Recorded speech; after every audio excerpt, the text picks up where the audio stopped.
Yeah, a couple of things to say. Firstly, how proud I am of our team. There's a lot of external talk about not wanting to play this game. We've come off an extremely disappointing result against England, where we got beaten by a team who played better than us on the day. But I think we've come back out and shown some real character and commitment to the jersey. So hopefully we've made a lot of New Zealanders who have travelled and a lot of New Zealanders back home proud. And secondly, I'd like to commend Wales as well, because I think they came to play. It was a good game of footy, and at the end of the day, the game is bigger than all of us, and we're continually trying to capture people to become part of this great game. And you know, if you come with intent to play, and lots of tries were scored today by both teams, we can capture more and more people and get them excited about the game. And lastly, I'd like to wish England and South Africa all the very, very best tomorrow. We'll have a new World Cup champion, and whoever it is, we'll commend them for their efforts, because it's a very hard tournament to win. First question, Steve.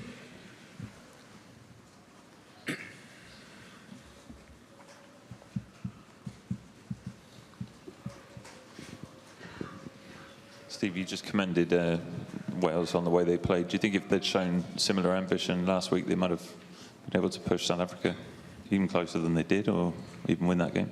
No, look, it's not for me to talk about what they could have done last week. You know, it's always difficult. People look at things and, you know, they get perceptions, but unless you're in the environment yourself, you don't know. So the game last week was what it was, because that's the way it was played, and you know, South Africa come out on top, so they're playing tomorrow night.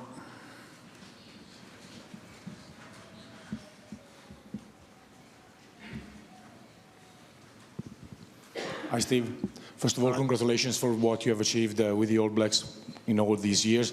You said that the defeat at the Rugby World Cup in 2007 helped in creating the desperate desire of building something within the players for the World Cups to come. Do you think this is going to be the case for the next 4 years, considering that maybe it's going to be a little bit more different and difficult, thinking that rugby is changing a lot and rugby is maybe moving northward to the Northern Hemisphere with the economical power, players moving there and so on? Thank you. Well, firstly, I don't think that's anything new. Like Northern Hemisphere has always had the say about what happens. Six Nations have been doing that for years, and I think that's one of our issues with our game. We need to become a global game and make decisions that are right for the game, rather than what's right for a region. So there's a big challenge for us in our game, to put our own personal desires to the side and actually do what's right for the game. And we struggle with that a wee bit at the moment. Do I think it's going to be tougher to win a World Cup? Of course it is, because everyone's getting better, you know, and for a long time we can take a lot of pride in what we've done, because we've asked teams to get better, to play better, because they want to beat us. England have done that. South Africa have done it on occasions, and both those teams are in the final. So, you know, now it's up to them, isn't it? And we're chasing them. And I know, with my time now finishing, I know the All Blacks will continue to strive to be better. You know, I've been incredibly lucky with the people, you know, great leaders in Richie, and then for Rito to come in and continue that. I've had great support from the coaching staff and management. You know, Fozzie's outstanding coach in his own right. Chrono's a brilliant coach. So you don't do what we've done over the years just with one person. So I guess our challenge is now to, you know, regroup and reset the goals for the next 4 years. However, what I do know is the young men that are going to come back have a personal pain. They've experienced something that you can't tell them about, you can't convince them about until it's personal to themselves. And it's now personal. So that'll make them a little bit more dangerous. And I look forward to seeing them grow and continually to grow. And I look forward to the game doing the same thing, because the more competitive it is, the greater it is for the game.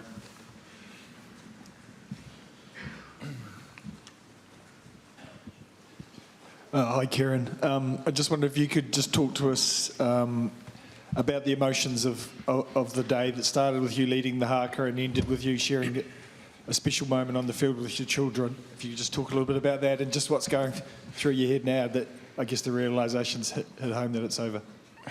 Yeah, it's been a great day. I've tried to really make sure I stay in the moment and actually enjoy this day.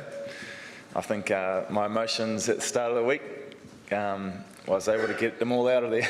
So pretty much today it was just about process. I wanted to play well, I wanted to come out and soak it up and enjoy the occasion, and that's what I did. And look, the guys, I just love playing with this team and my teammates, and you know, to see at the end you got your family out there to come in and share a bit of a special moment. It was great, and I'll hold these memories for a long time. And it's you know, I'm going to look back with you know, in terms of this World Cup, it's going to be a little bit time to get over, but certainly in the end I'll be, you know, come back with some fond memories and remember today as well.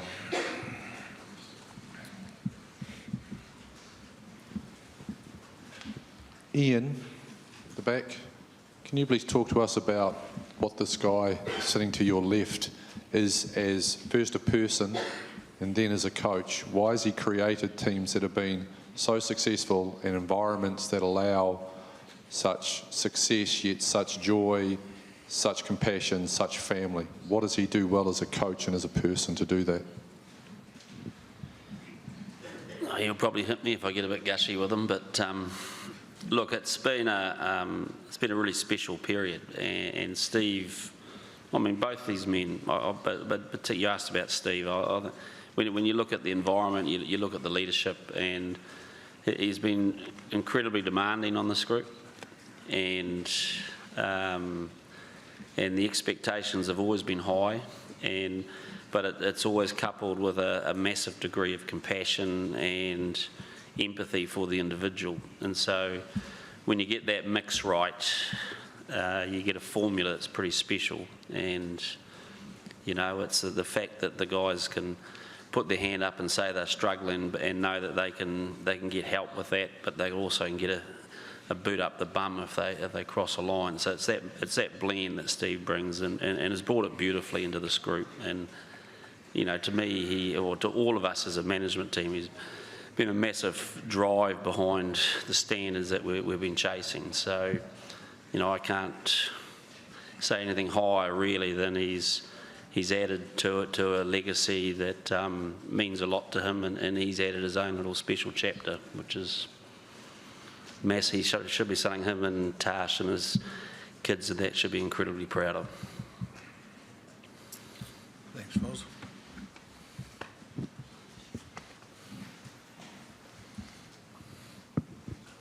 Steve, have you had a chance to reflect yet on kind of the journey that this generation of All Blacks have been on, and that this may never be recreated within the sport again, this domination?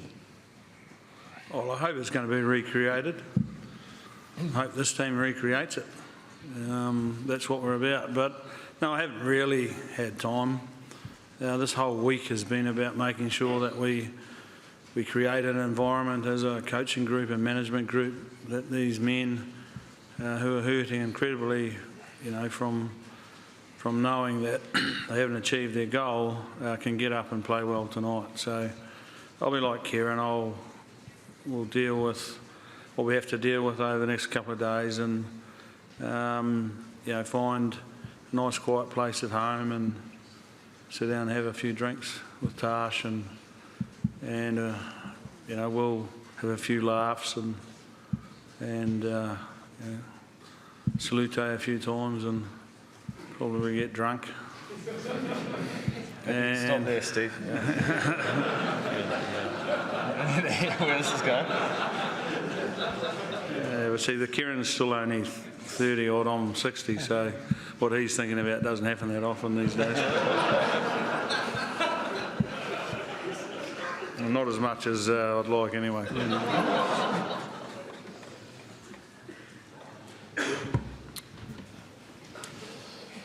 Steve, just how nice to go out with a performance like that and then share it with lots of New Zealanders who stayed in the crowd today. Oh, look, I mean, if you're going to play in the final that you don't want to be in, you want to win it. You know, we're a competitive bunch, we're a proud bunch, and all week we talked about the need to represent the legacy of the jersey. What would it expect from us as a group, and what would our fans expect? And it's those expectations that help you get a bit up and show your true character. Rito led really, really well this week, you know, and he's a great leader, but I think this week he needs to take a bow because he was hurting probably more than most. And we saw that early in the week, but he put his own personal feelings to the side and knew that this team had to get up. And, you know, when you sit there and you see the performance that they put in, you can be nothing but proud of it. And, you know, I'm sure there's lots of New Zealanders and All Black fans all over the world that will be proud of what we did today. And that's taking nothing away from Wales. I know it's a tough time for them, so don't want to be gloating about what we've done when they're hurting.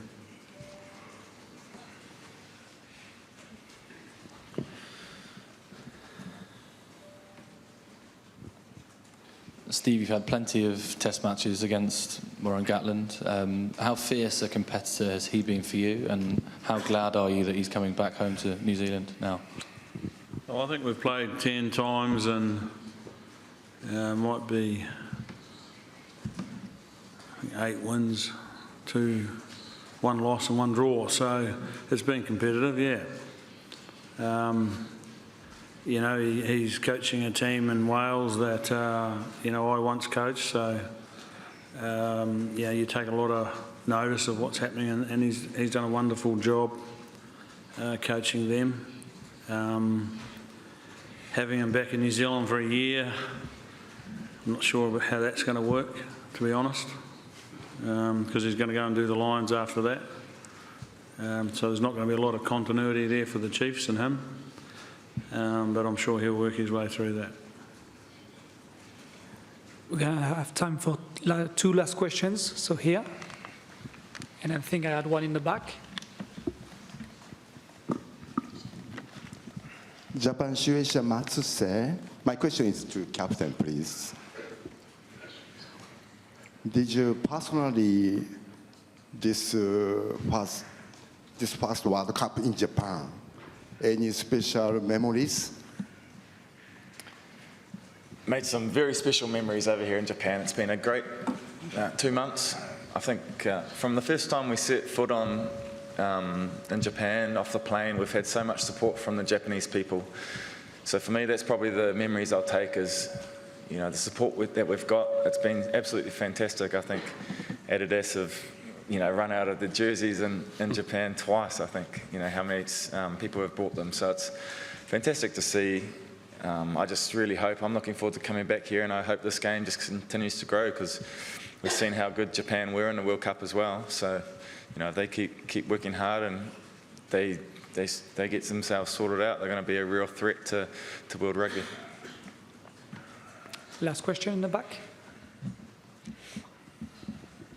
Steve, you've been involved with this team for so long, and it's going to be a team that you're going to be connected with for the rest of your life. I wondered, as a watcher of this team, now that you're not going to be involved, what's it going to be like to sit down on your couch and just watch the team and not be involved and have that, I guess, that control that you've had? That'd be pretty good, I reckon. Beer in one hand and access to another one in the other one. No pressure. But, you know, as you say, you'll always be connected to the team. It's like a family. You'll always want it to do well. One thing I'll promise, so I need you guys to hear this, so you don't come bothering. I won't be talking about what they should be doing or how they should be doing it. And if you ring me and ask me that, it won't be a very good conversation. And yeah, but yeah, look, I'm looking forward to be able to spend some quality time with Tash. I mean, she's been fantastic support. I couldn't have done the job without her. You know, she's a way better leader than I am. She's wiser, she's better looking and smarter. So, you know, she ticks all the boxes. So, yeah, I mean, I just wish and hope that this team continues to grow and get better. And yeah, I'll look on with it, at it, you know, with great pride. And, you know, again, with the game, you just want the game to keep being better, because without it, you know, it would be a fairly miserable lot. So, as Robin McBride said. Thank you very much, gentlemen. Thank you. Thank you. We'll be starting the mix zone shortly, so we invite everybody to make their way to the mix zone. Thank you.